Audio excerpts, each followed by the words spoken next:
We would like to thank the Boulogne Shire Council for the generous use of the Dirranbandy Hall for our filming. Hi everyone, Leanne here from Aussie Quilt. Today I'm going to talk to you about the importance of your bobbins. Now, if you've bought a second-hand machine or you've borrowed one from a friend, do you know whether they bought it for second-hand?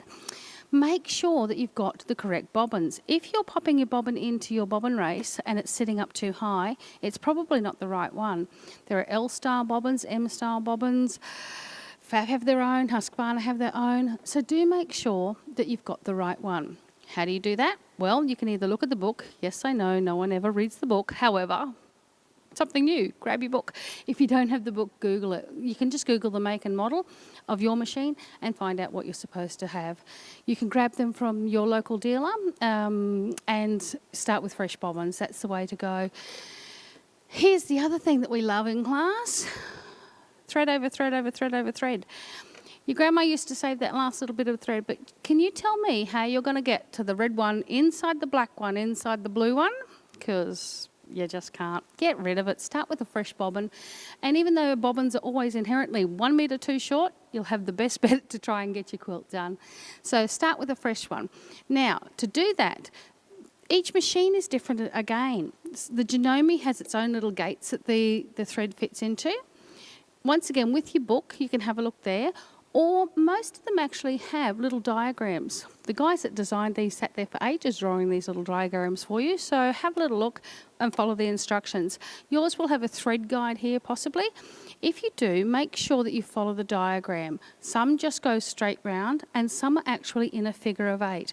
Whichever way it is, make sure that thread clicks in under the 2 little plates.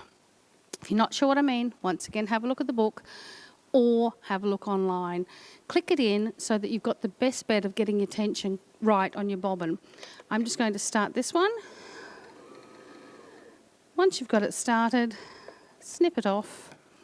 And you should never have to hold it. If for some reason yours is a second-hand machine, my number's on the website, give me a call and I'll organise you a new one. But if you love your machine, hang on to it here, and you don't want to change your machine, hang on to your thread just to give it a little bit of tension. You're not really pulling it, just guiding it through.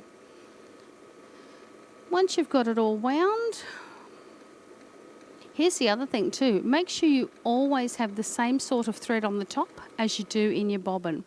Not necessarily the same colour. You might need black and white, but have the same brand and the same sort of thread. So instead of using like 100% cotton and then a poly cotton, use all the one. Most machines have an auto stop. If this little auto stop here doesn't touch the thread when it's full, it won't shut off, which means you will overwind your bobbin. How you adjust that? 1, it's in your book, but 2, just give it a little twist until it actually does touch the fully wound bobbin and give that a tighten with a Phillips head screwdriver. Thread's just finished now. Click it off and it's a perfectly wound bobbin. So happy sewing and I'll see you in the next video.